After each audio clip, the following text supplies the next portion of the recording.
Hi guys, എന്തെല്ലാം വിശേഷങ്ങൾ? എല്ലാവർക്കും സുഖാണല്ലോ. ഇന്നത്തെ സ്പെഷ്യൽ പിസ്താഷ്യോ ഐസ്ക്രീം റെസിപ്പിയാണ് കേട്ടോ. അപ്പോൾ സിമ്പിളായിട്ട് നമ്മുടെ വീട്ടിൽ ഉണ്ടാക്കിയെടുക്കാൻ പറ്റുന്ന ഒരു അടിപൊളിയാണ്. കണ്ടു കഴിഞ്ഞാൽ ഇത്രയ്ക്ക് സിമ്പിളാണോ ഐസ്ക്രീം ഉണ്ടാക്കാനെന്ന് നിങ്ങൾ വിചാരിക്കും കേട്ടോ. അത്രയ്ക്ക് സിമ്പിളായിട്ട് ഉണ്ടാക്കിയെടുക്കാൻ നമ്മളെ കടകളിൽ നിന്നൊക്കെ വാങ്ങുന്ന അതേ ടേസ്റ്റിൽ തന്നെയാണ് കേട്ടോ ഇത് ഉണ്ടാക്കിയെടുക്കുന്നത്. അപ്പോൾ ശരി, നമുക്ക് വേഗം തന്നെ എങ്ങനെ തയ്യാറാക്കുന്നത് കണ്ടു നോക്കാം.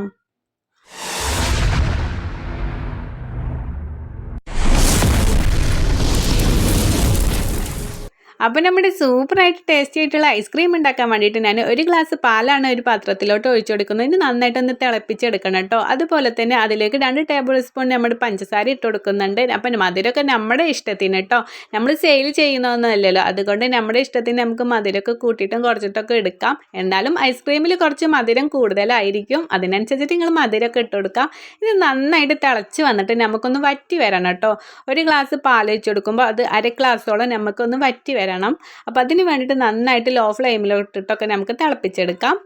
ഇപ്പോൾ ഇതാ ഏകദേശം നമുക്കിതാ പകുതി ഗ്ലാസ്സോളം നമുക്ക് വറ്റി വന്നിട്ടുണ്ട്. ഇനി നമുക്കിതൊന്ന് ചൂടാറണം. അപ്പോൾ ചൂടാറുമ്പോഴേക്കും നമുക്ക് ഇതിലോട്ട് ഒരു 1/4 സ്പൂണോളം വാനില എസൻസ് ഒഴിച്ചു കൊടുക്കണം. ടീസ്പൂണാണ് കേട്ടോ, 1/4 ടീസ്പൂണ് വാനില എസൻസ് ഒഴിച്ചു കൊടുത്തിട്ട് ഇനി നമുക്കതൊന്ന് ചൂടാറാൻ വെക്കാം. അപ്പോഴേക്കും നമ്മുടെ വീട്ടിലൊക്കെ കേക്കൊക്കെ ഉണ്ടാക്കി വെച്ച് നമ്മളതിൻ്റെ ബാക്കി വിപ്പിംഗ് ക്രീം ഉണ്ടാവില്ല, അത് വെച്ചിട്ടാണ് കേട്ടോ ഞാൻ ഈ ഐസ്ക്രീം ഉണ്ടാക്കുന്നത്. അപ്പോൾ ഒരു വലിയ ബൗൾ തന്നെ എടുത്തിട്ട് അതിലോട്ട് 3/4 ഗ്ലാസ്സോളം ഞാൻ വിപ്പിംഗ് ക്രീം ഒഴിച്ചെടുക്കുന്നുണ്ട്. അപ്പോൾ ഞാനിവിടെ ഒരു കേക്കൊക്കെ ഉണ്ടാക്കിയിരുന്നു കേട്ടോ. അതിൻ്റെ വീഡിയോ ഒക്കെ നിങ്ങളൊന്ന് സെർച്ച് ചെയ്തൊക്കെ നമുക്ക് ഈസി ആയിട്ട് വീട്ടിലുണ്ടാക്കിയെടുക്കാൻ പറ്റും. ഞാൻ ഡിസ്ക്രിപ്ഷനിൽ വേണമെങ്കിൽ അതിൻ്റെ ലിങ്ക് കൊടുക്കാം. അപ്പോൾ നിങ്ങൾ നല്ല അടിപൊളിയായിട്ടൊരു ബ്ലാക്ക് ഫോറസ്റ്റ് ഞാൻ ഉണ്ടാക്കിയിട്ടുണ്ട്. അപ്പോൾ അതിൽ ബാക്കി വന്ന ക്രീമായിരുന്നു ഇത് കേട്ടോ. അപ്പോൾ ഇത് വെച്ചിട്ട് എന്ത് ചെയ്യുന്നത് വിചാരിച്ചപ്പോഴാണ് ഇങ്ങനെ ഐസ്ക്രീം ഐഡിയ വന്നത്. അപ്പോൾ ഇത് വെച്ചിട്ട് ഞാൻ ചെയ്തപ്പോൾ അടിപൊളിയായിട്ട് തന്നെ കിട്ടിയിട്ടുണ്ട്. ഇനി നമ്മുടെ വീട്ടിൽ ബീറ്റർ ഉണ്ടെങ്കിൽ ബീറ്റർ വെച്ചിട്ട് നമുക്ക് നന്നായിട്ടൊന്ന് ബീറ്റ് ചെയ്തെടുക്കാം. ഇനി അതല്ലെങ്കിൽ നിങ്ങൾ മിക്സിയിൽ ഇട്ടിട്ട് നമുക്കൊന്ന് ബ്ലെൻഡ് ചെയ്ത് കൊടുത്താലും മതി, അതല്ലെങ്കിൽ നിങ്ങൾ വിസ്ക് ഉപയോഗിച്ചാലും മതി കേട്ടോ. ഏത് ഓപ്ഷനിലും നിങ്ങൾക്ക് എടുക്കാം. ഇനി നമുക്ക് നന്നായിട്ടൊന്ന് ബീറ്റ് ചെയ്തെടുക്കണം. അതുപോലെ നമ്മൾ കേക്കിലോട്ട് നമ്മൾ ക്രീം സ്റ്റിഫാക്കി എടുക്കുമല്ലോ, അത്രയൊന്നും എടുക്കണ്ട കേട്ടോ. ജസ്റ്റ് ഒന്ന് നമുക്കിതൊന്ന് ജസ്റ്റ് ക്രീം രൂപത്തിലായിക്കഴിഞ്ഞാൽ നമുക്ക് ബീറ്റർ ഓഫ് ചെയ്യാം. അപ്പോൾ ഇതാണ് കേട്ടോ നമ്മുടെ കൺസിസ്റ്റൻറ്റി ആയിരിക്കേണ്ടത്. നമ്മൾ സ്പൂണിലൊക്കെ കോരിയാൽ ഇതേ ഒരു കൺസിസ്റ്റൻറ്റിയിലായിരിക്കണം നമ്മുടെ ക്രീം ആവേണ്ടത്. അല്ലാതെ കൂടുതൽ നമുക്ക് സ്റ്റിഫായിട്ട് വരണ്ട കേട്ടോ, നമ്മൾ ഐസ്ക്രീം ആണല്ലോ ഉണ്ടാക്കുന്നത്. ഇനി ഇതിലോട്ട് നമ്മുടെ ചൂടാറി വെച്ച നമ്മുടെ പാലുണ്ടല്ലോ, അത് നമുക്ക് മിക്സ് ഇതിലോട്ട് ഒഴിച്ചു കൊടുക്കാം. അപ്പോൾ ഇനിയിപ്പോൾ ക്രീം നിങ്ങൾ എടുക്കുമ്പോൾ അതിനനുസരിച്ചിട്ട് ഇനിയിപ്പോൾ ഇത് ഒഴിച്ചു കൊടുക്കുമ്പോൾ കൂടുതലാവേണ്ട, കുറച്ച് ഒഴിച്ചു കൊടുത്തിട്ട് നമുക്ക് ഇങ്ങനെ മിക്സാക്കി കൊടുത്താൽ മതി. അപ്പോൾ ഞാൻ മുഴുവനായിട്ട് ഒഴിച്ചു കൊടുത്തിക്കണം കേട്ടോ. ഇനി നമുക്ക് ഒഴിച്ചു കൊടുത്തിട്ട് ഇതിലോട്ട് നമ്മുടെ എല്ലാ കടകളിൽ നിന്നും കിട്ടുന്ന നമ്മുടെ പിസ്താഷ്യോ മിൽക്ക് മിക്സ് കിട്ടും കേട്ടോ. അത് വെച്ചിട്ട് നമുക്കൊരു 6 ഡ്രോപ്പ് ഒഴിച്ചു കൊടുക്കാം. കൂടുതലൊന്നും ഒഴിച്ചു കൊടുക്കരുത് കേട്ടോ. നമുക്കതിൽ വല്ലാതെ കുത്ത് വന്നാൽ നമ്മുടെ ഐസ്ക്രീം ഒരു ടേസ്റ്റും ഉണ്ടായിരിക്കില്ല. അതിന് വേണ്ടിയിട്ട് കുറച്ച് 5 or 6 ഡ്രോപ്പ് ഒഴിച്ചു കൊടുത്താൽ മതി. എന്നിട്ട് വീണ്ടും നമുക്ക് ഒന്ന് ബീറ്റർ വെച്ചിട്ട് ഒന്ന് മിക്സ് ആക്കി എടുക്കാം. അതുപോലെ തന്നെ ഇനിയിപ്പോൾ വിസ്ക് വെച്ചിട്ടും നിങ്ങൾക്ക് ചെയ്യാം കേട്ടോ. ഇതുപോലെ ഇതാണ് കേട്ടോ നമ്മുടെ ഒരു രീതി, നമ്മുടെ ഐസ്ക്രീമിൻ്റെ രീതി ഇത്രയേ ഉള്ളൂ കേട്ടോ നമുക്ക്. അപ്പോൾ അടിപൊളിയായിട്ട് ഇത്രയേ ഉള്ളൂ. ഇനി ഒന്ന് തണുപ്പിച്ചെടുത്താൽ മതി കേട്ടോ. അപ്പോൾ ഈസി ആയിട്ട് ഉണ്ടാക്കിയെടുക്കാൻ പറ്റുന്ന ഒരു സംഭവമാണല്ലോ ഇത്. നമ്മുടെ വീട്ടിലൊക്കെ മുന്നിൽ നമ്മൾ കഴിച്ച നമ്മുടെ ഐസ്ക്രീം ബോട്ടിൽസൊക്കെ ഉണ്ടായിരിക്കും. അപ്പോൾ ഇതുപോലെ ഒരു ബോട്ടിൽ ഇതിൽ നമുക്ക് ഒഴിച്ചു കൊടുക്കാം.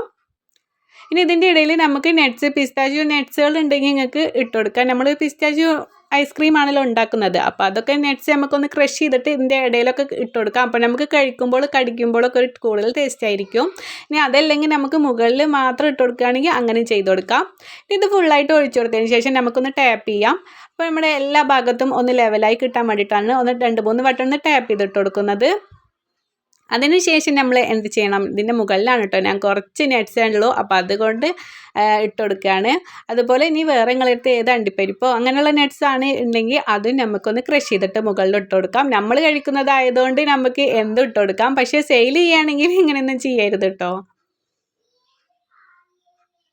അപ്പോൾ മുഴുവനായിട്ട് നമ്മൾ ഇട്ട് കൊടുത്തിട്ടുണ്ട്. ഇനി നമുക്ക് ഇതിൻ്റെ അടപ്പ് വെച്ചിട്ട് അടച്ചിട്ട് നമുക്ക് ഫ്രീസറിൽ ഒരു ഓവർ നൈറ്റായിട്ട് വെച്ച് കൊടുക്കാം. അതല്ലെങ്കിൽ നമുക്കൊരു 5-6 മണിക്കൂറോളം നന്നായിട്ട് ഫ്രീസറിൽ തണുക്കട്ടെ, എന്നാലേ നമുക്കിത് അടിപൊളിയായിട്ട് സെറ്റായി കിട്ടുള്ളൂ. അതിന് വേണ്ടിയിട്ട് അല്ലെങ്കിൽ അങ്ങനെ ഫ്രീസറിൽ വെക്കാം, അതല്ലെങ്കിൽ നമുക്ക് ഓവർ നൈറ്റായിട്ട് വെച്ച് കൊടുക്കാം.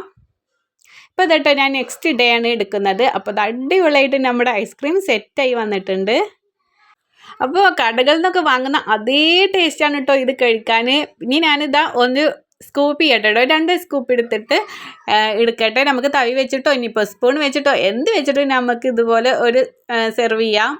അപ്പോൾ നന്നായിട്ട് തന്നെ നമ്മൾ കിട്ടിയിട്ടുണ്ട് കേട്ടോ. അടിപൊളിയായിട്ട് നല്ല പെർഫെക്റ്റ് ആയിട്ട് സ്ട്രക്ചറിൽ കിട്ടിയിട്ടുണ്ട്. കണ്ടോ നല്ലൊരു രസമുണ്ടല്ലോ, കാണാനും നല്ല രസമുണ്ട്, കഴിക്കാനും അടിപൊളി സൂപ്പറാണ്. അപ്പോൾ നിങ്ങളിത് മസ്റ്റായിട്ട് ഇതുപോലെ ഒരു വട്ടയിലും ഒന്ന് ഉണ്ടാക്കി നോക്കണം കേട്ടോ. ട്രൈ ചെയ്ത് നോക്കിയിട്ട് നിങ്ങൾ ഫീഡ്ബാക്ക് മറക്കാതെ തന്നെ കമൻറ്റ് ബോക്സിൽ അറിയിക്കാം. ഈ വീഡിയോ നിങ്ങൾക്ക് ഇഷ്ടപ്പെട്ടാൽ ലൈക്ക് ചെയ്യും, കമൻറ്റ് ചെയ്യും, ഫാമിലി ഫ്രണ്ട്സ് ഒക്കെ ആയിട്ട് വീഡിയോ ഷെയർ ചെയ്ത് കൊടുക്കുക.